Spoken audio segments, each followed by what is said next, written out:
ये उस परमात्मा की कथा है जो जन्म तो जेल की कोख में लिया, पर जीवन भर हर बंधन से दूसरों को मुक्त करता रहा, जिसने कभी अपने लिए कुछ नहीं मांगा, पर सबका भार अपने कंधों पर उठाकर मुस्कुराते हुए इतिहास बन गया। रात बहुत गहरी थी, सांसें जैसे थम गई थीं, और अंधकार की चादर ने पूरे मथुरा को अपनी मुट्ठी में जकड़ लिया था। लेकिन उसी रात प्रकाश ने जन्म लिया। कंस, एक ऐसा नाम जो सत्ता के नशे में अपने ही खून से खौफ खा गया, और देवकी, एक मां जो हर उस गर्भ में अपनी ममता को बचाने की कोशिश करती रही जिसे निर्दयता ने कुचल दिया। 7 बार गर्भ लिया, 7 बार जीवन छीन लिया गया। हर बार कंस ने अपने हाथों से अपनी बहन के आंचल को खाली कर दिया, पर 8वां गर्भ वो कोई साधारण संतान नहीं थी।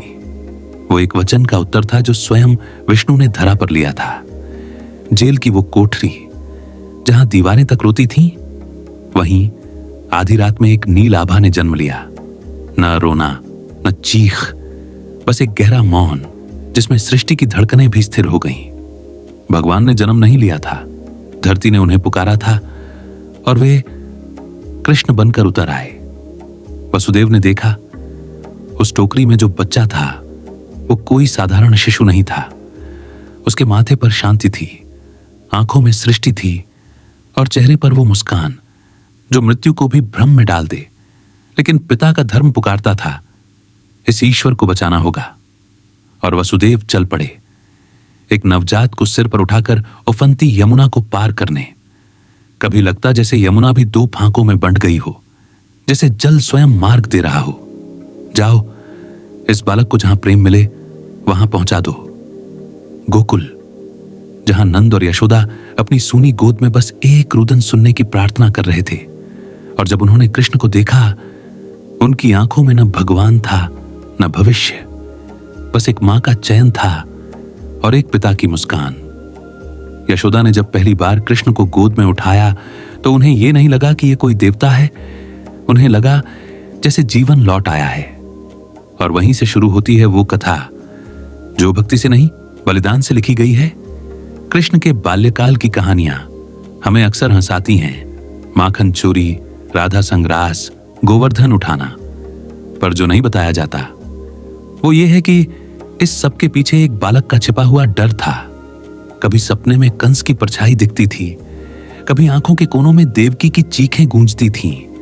कृष्ण हंसता जरूर था, पर भीतर कहीं वो बच्चा अब भी कांपता था। बचपन की हर मुस्कान के पीछे एक बिछड़ी मां की सिसकी थी। हर माखन की चोरी में एक अधूरी प्यास छिपी थी जो किसी ने समझी नहीं, क्योंकि सब उसे भगवान मान चुके थे। लेकिन कृष्ण जानते थे, मुझे सिर्फ राधा के साथ रास नहीं करना है, मुझे एक दिन रथ का सारथी बनना है, और वो दिन अब दूर नहीं। वो भगवान था, लेकिन उसे भी अपने पहले युद्ध से डर लगता था, क्योंकि पहली बार जब उसने किसी को मारा तो वो कोई शत्रु नहीं था, बल्कि उसके ही खून का रिश्ता था। गोकुल की वो गलियां जहां कभी कृष्ण ने मटकी फोड़ी थी, अब धीरे धीरे विदाई की हवाओं से भर रही थीं। राधा की आंखें गीली थीं, लेकिन उसने एक भी सवाल नहीं किया, क्योंकि राधा जानती थी वो सिर्फ मेरा कृष्ण नहीं था, वो पूरी सृष्टि का उत्तर था। मथुरा बुला रही थी, कंस ने आखिरी दांव चल दिया था, मौत का न्योता, एक अखाड़े की आड़ में। कृष्ण और बलराम, 2 भाई, लेकिन इस बार खेल नहीं था, न कोई गाय न बांसुरी। इस बार सामने मौत खड़ी थी, वो भी रिश्तेदार के चेहरे में। जैसे ही दोनों मथुरा पहुंचे, लोगों की आंखें चमक उठी, क्योंकि कई सालों बाद उम्मीद ने शहर में कदम रखा था। अखाड़ा सजा था, जनता जमा थी, कंस मुस्कुरा रहा था, लेकिन उसकी मुस्कान में डर कांप रहा था। पहले आए मुश्तिक और चाणूर, दोहरे शरीर, महाबली योद्धा, लेकिन कृष्ण और बलराम ने उनकी ताकत से नहीं लड़ा, उनकी क्रूरता से लड़ा, और एक ही पल में जैसे सत्य ने असत्य को जमीन पर गिरा दिया। अब पूरे अखाड़े में सन्नाटा था। कंस उठ खड़ा हुआ, बस अब और नहीं, खुद ही निपट लेता हूं इन बालकों से। कृष्ण आगे बढ़े, धीरे, बहुत धीरे, जैसे कोई अपने ही अतीत की तरफ बढ़ रहा हो। कंस ने ललकारा, हंसा, चीखा, डराया, पर कृष्ण बस देखते रहे। फिर एक पल में कृष्ण ने उसका मुकुट गिराया और दूसरे पल में उसे धरती पर पटक दिया। भीड़ चिल्लाई, ढोल बजे, पर कृष्ण शांत खड़ा रहा। क्यों? क्योंकि उसने अपने पहले डर को मारा था, और हर जीत के बाद एक मासूमियत मरती है। वो रक्त जो कंस का था, वो रिश्ते की एक परछाई भी था। कृष्ण की आंखें डबडबा आईं। वो नहीं चीखा, ना हंसा, बस सिर झुकाकर खड़ा रहा। फिर वो उस जेल में गया जहां उसकी मां देवकी और वसुदेव अब भी जंजीरों में थे। कृष्ण ने उन जंजीरों को नहीं तोड़ा, बस छू लिया और वो टूट गईं। देवकी ने कृष्ण को सीने से लगाया। कई जन्मों का दर्द सिर्फ एक स्पर्श में बह गया। अब कृष्ण मथुरा का नायक था। लोगों ने जयकार की। उसे सिंहासन देना चाहा, महल देना चाहा, राजा बनाना चाहा, पर कृष्ण ने बस इतना कहा, मुझे सिर्फ एक चीज चाहिए, थोड़ी देर की शांति, थोड़ी देर की मां की गोद। पर वो भी उसे पूरी नहीं मिली, क्योंकि बड़े लोग कभी थक नहीं सकते और भगवान कभी रुक नहीं सकते। मथुरा पर अब भी संकट मंडरा रहा था। जरासंध, कंस का ससुर, मगध का सम्राट, उसने 17 बार मथुरा पर हमला किया। हर बार कृष्ण ने उसे हराया, पर मारा नहीं। क्यों? क्योंकि कृष्ण जानता था, अगर मैं हर राक्षस को मार दूंगा तो मनुष्य क्या सीखेगा। आखिरकार कृष्ण ने मथुरा छोड़ने का निर्णय लिया। उन्होंने एक नया नगर बसाया, द्वारका, समुद्र के किनारे, जहां कोई युद्ध ना हो, ना कोई शत्रु, बस प्रेम, नीति और शांति। और वहीं से शुरू हुआ कृष्ण का अगला रूप, एक शासक, एक राजनेता और एक साधारण मनुष्य जिसके सिर पर ईश्वर का मुकुट था। जिसे राधा मिली नहीं और रुक्मिणी मिली, लेकिन पूरी कभी हो नहीं सकी। उस कृष्ण ने जब बांसुरी छोड़ दी थी तो संगीत नहीं रुका था, बल्कि उसकी आत्मा मौन हो गई थी। द्वारका अब बस चुकी थी। समुद्र के किनारे वो नगरी जहां दीवारें पत्थर की थीं, लेकिन नीति कृष्ण के दिल से बनी थी। राजा बना नहीं, राजनीति की जिम्मेदारी खुद ही ओढ़ ली। लोग पूछते थे, कृष्ण सिंहासन क्यों नहीं लेते? कृष्ण बस मुस्कुरा देते। जिसे सारी दुनिया उठाती है, उसे और ऊंचाई की जरूरत नहीं होती। और तभी एक पत्र आया, रुक्मिणी का, विदर्भ की राजकुमारी, जिसकी शादी उसके मन के विरुद्ध करवाई जा रही थी। उस पत्र में ना कविता थी, ना सजावट, बस एक पुकार थी, कृष्ण, लोग कहेंगे तुमने मुझे चुरा लिया, पर सच ये है, मैंने खुद को तुम्हें सौंप दिया है। बस एक बार आ जाओ, नहीं तो मैं मर जाऊंगी। कृष्ण ने उत्तर नहीं लिखा। वो खुद रथ लेकर निकल पड़ा। ना कोई सेना, ना कोई अस्त्र, बस प्रेम। रुक्मिणी को मंदिर से उठाया और एक मुस्कान में पूरा समाज हिल गया। राजा चौंक गए, सैनिक पीछे रह गए, क्योंकि जब प्रेम आगे बढ़े तो तलवारें झुक जाती हैं। लेकिन क्या कृष्ण ने रुक्मिणी से प्रेम किया? हां, सम्मान, समर्पण, कर्तव्य का प्रेम। लेकिन वो धड़कन वाला प्रेम जो गोकुल की गलियों में बांसुरी की धुन में बहा था, वो राधा के साथ ही पीछे छूट गया था। राधा, जिसे कृष्ण ने विदा नहीं किया था। ना मिलन हुआ, ना वादा, ना विदाई, बस एक चुप्पी जो आज तक बांसुरी बनकर गूंजती है। कृष्ण अक्सर रातों में द्वारका की बालकनी से समुद्र की लहरों को देखते और धीमे से बांसुरी उठाते, लेकिन अब वो धुन नहीं निकलती थी। रुक्मिणी सब समझती थी, पर कभी कुछ नहीं कहा, क्योंकि जिसे कृष्ण मिल जाए वो राधा की बात नहीं करता, और जिसे राधा मिल जाए वो कृष्ण को ढूंढता नहीं। रुक्मिणी ने कृष्ण के लिए एक मंदिर बनवाया, लेकिन कृष्ण वहां कभी गए नहीं। वो कहते थे, ईश्वर को पत्थर में नहीं, त्याग में बिठाना चाहिए। इस बीच द्वारका में सब कुछ चल रहा था, राजनीति, निर्णय, नीति, युद्ध। लेकिन कृष्ण के भीतर अब भी एक सूना कोना था, जहां राधा के पायल की आवाज अब भी सुनाई देती थी। बलराम ने कई बार कहा, तू भगवान है, इतना क्यों सोचता है? कृष्ण मुस्कुराता, शायद इसलिए क्योंकि मैं भगवान हूं, और भगवान भी कभी कभी इंसान की तरह टूट जाता है। फिर वो दिन भी आया जब कृष्ण को पांडवों से एक पत्र मिला। हस्तिनापुर जल रहा है, दुर्योधन अन्याय कर रहा है और धर्म अब हार रहा है। कृष्ण ने रथ नहीं चढ़ाया, तलवार नहीं उठाई, बस अपनी बांसुरी को अंतिम बार देखा और उसे धीरे से जमीन पर रख दिया, क्योंकि अब धुन का समय नहीं था, अब धर्म का समय था। कभी कभी भगवान भी चीख उठते हैं, पर वो चीख किसी को सुनाई नहीं देती, क्योंकि सबको लगता है वो तो सर्वशक्तिमान है, उसे दर्द कैसा। द्वारका के महल में श्री कृष्ण अपने बंधुओं के साथ बैठे थे, जब एक वाण उनके अंतर्मन को बींध गया। हस्तिनापुर में धर्म लहूलुहान था और नीति जुए की चौसर पर नीलाम हो चुकी थी। युधिष्ठिर, धर्मराज कहलाने वाले, अपनी विवशता में अपनी पत्नी को भी हार चुके थे, और वो स्त्री द्रौपदी न केवल एक रानी, बल्कि वो स्त्री जो पांचों पांडवों का स्वाभिमान थी। दुशासन उसे बालों से खींचता हुआ सभा में लाया। दुशासन ने उसके वस्त्र की ओर हाथ बढ़ाया, और तभी द्रौपदी ने एक बार नजर उठाकर देखा, कृष्ण। न कोई मंत्र पढ़ा, न कोई यज्ञ किया, बस एक सिसकी जो सीधे द्वारका पहुंची। कृष्ण उठे नहीं, कृष्ण चीखे नहीं, कृष्ण रो पड़े। उन्होंने खुद से कहा, हे प्रभु, तूने मुझे धरती पर भेजा धर्म की रक्षा के लिए, पर मैं आज एक स्त्री की लाज नहीं बचा पा रहा हूं। पर जब नारी की आंखों से एक मौन श्राप निकला, तब कृष्ण ने अपने मौन को त्यागा, और वो पहली बार किसी युद्ध में नहीं, किसी अखाड़े में नहीं, बल्कि एक स्त्री की असहायता में ईश्वर बनकर प्रकट हुए। चीर बढ़ता गया, दुशासन थक गया, और द्रौपदी की आंखों में अब आंसू नहीं थे। अब वहां विश्वास था कि जब सब छोड़ दें, तब भी एक होता है जो बांध नहीं तोड़ता। सभा मौन हो गई। धृतराष्ट्र कांप उठा। भीष्म ने नजरें फेर लीं, और उस दिन कृष्ण ने सिर्फ चीर नहीं बढ़ाया, उसने सभ्यता को बताया, जिस युग में नारी का अपमान होता है, उस युग को मिटना ही होता है।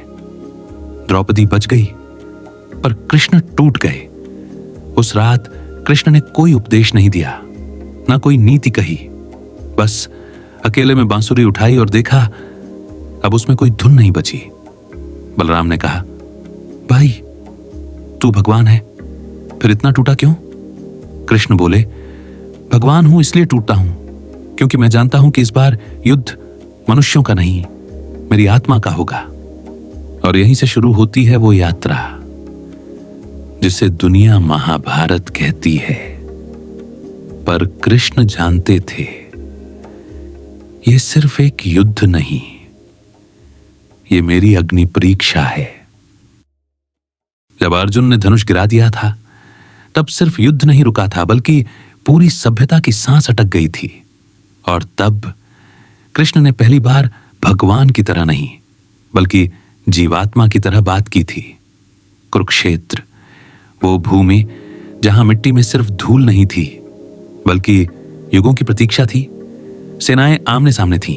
एक तरफ कौरव सत्ता, अहंकार, अन्याय, दूसरी ओर पांडव, धर्म, त्याग, विवेक, और बीच में अर्जुन, कंधे पर गांडीव, पर आंखों में बाण।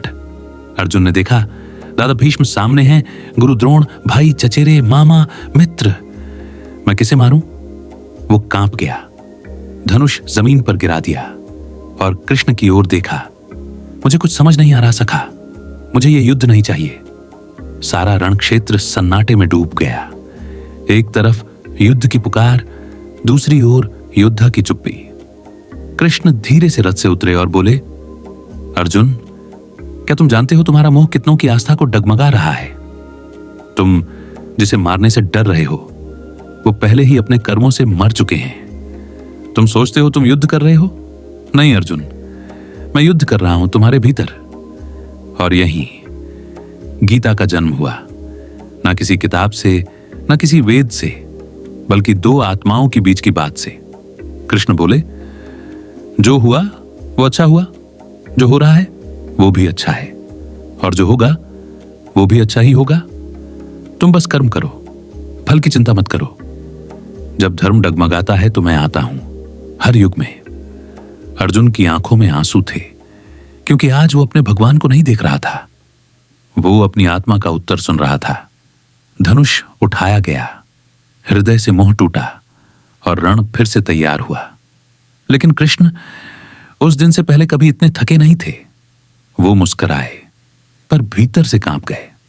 क्यों? क्योंकि आज उन्होंने किसी और को नहीं, खुद को समझाया था। बलराम ने पूछा, क्या अर्जुन अब समझ गया? कृष्ण बोले, नहीं, अब मैं समझ गया कि भगवान बनना आसान है पर दोस्त को राह दिखाना सबसे कठिन। अब रण शुरू हो चुका था, पर यह रण सिर्फ तलवारों का नहीं था। अब श्री कृष्ण स्वयं को हर एक क्षण में भूलने लगे थे, क्योंकि जब तू किसी को उसकी नियति तक पहुंचाता है तो तेरा अपना भाग्य धीरे धीरे तुझसे दूर चला जाता है। सब जीत चुके थे पर कोई खुश नहीं था, क्योंकि वो युद्ध जिसे धर्म के लिए लड़ा गया था उसने सबसे पहले धर्म को ही मार दिया था। अभिमन्यु, एक नाम जो कृष्ण के दिल का वो हिस्सा था जहां मां देवकी की ममता भी नहीं पहुंच सकी थी। अर्जुन का बेटा, पर कृष्ण के लिए उसका मतलब कुछ और ही था। एक नया युग, एक मासूम उत्तर, एक अनजाना विश्वास। पर जब अभिमन्यु मारा गया तो अर्जुन ने रोया, लेकिन कृष्ण मौन हो गया। उसने ना तो दुशासन को कोसा, ना कौरवों को श्राप दिया। बस आकाश की ओर देखा और कहा, आज तू भी चुप है प्रभु? बलराम ने पूछा, तू भगवान है ना, तू कुछ भी कर सकता था, तूने उसे क्यों मरने दिया? कृष्ण ने आंखें बंद की और धीमे से कहा, मैं उसे मरने नहीं दे रहा था, मैं पूरी मानवता को उसके साथ एक अंतिम शिक्षा दे रहा था। जब धर्म की आड़ में नीति टूटती है तो सबसे पहले भविष्य मरता है, और अभिमन्यु भविष्य था। अभिमन्यु की मृत्यु के बाद शिविर में कोई दीप नहीं जले, न बांसुरी बजी, न वीणा, बस एक चीख थी जो हर रात कृष्ण की आत्मा चीर देती थी। वो कृष्ण जो चीरहरण रोक सकते थे, जो सुदर्शन से सैकड़ों काट सकते थे, वो अब अपनी आंखों में एक जीवन भर का मौन उठाए घूमते थे। महाभारत का युद्ध आखिर जीत लिया गया, दुर्योधन मारा गया, धृतराष्ट्र अंधा ही रहा। कर्ण, एक ऐसा नाम जिसे दुनिया ने हमेशा शत्रु समझा, कृष्ण ने उस पर फूल चढ़ाए। क्यों? क्योंकि कृष्ण जानता था अगर कोई अर्जुन से भी बड़ा था तो वो कर्ण था, जो युद्ध नहीं सम्मान चाहता था। युद्ध खत्म हुआ, लेकिन हस्तिनापुर की जमीन अब भी रक्त से सींची थी। पांडव जीत गए थे, पर उन्होंने अपना सब कुछ खो दिया था। और श्री कृष्ण, वो अब द्वारका लौटने को तैयार थे, पर उनके हाथ खाली थे। रथ में बैठते समय अर्जुन ने पूछा, मुझे तुम्हारी सबसे बड़ी पीड़ा क्या लगी कृष्ण? कृष्ण मुस्कुराया, पर आंखें भीग गईं। जब मैंने तुझे गीता सुनाई तब तू सुन रहा था, पर जब मुझे कोई सुनाने वाला नहीं था तब मैं टूटा। बलराम ने एक दिन कृष्ण से पूछा, क्या अब तू चैन से रह पाएगा? कृष्ण ने सिर झुकाया, नहीं, क्योंकि अब युद्ध मेरे भीतर बच गया है और उस युद्ध को लड़ने के लिए कोई रणभूमि नहीं है। और यहीं से शुरू हुई श्री कृष्ण की अंतिम यात्रा। द्वारका लौट आया था, पर वो कृष्ण जो कभी बांसुरी बजाता था अब सिर्फ मौन में डूबा बैठा रहता था।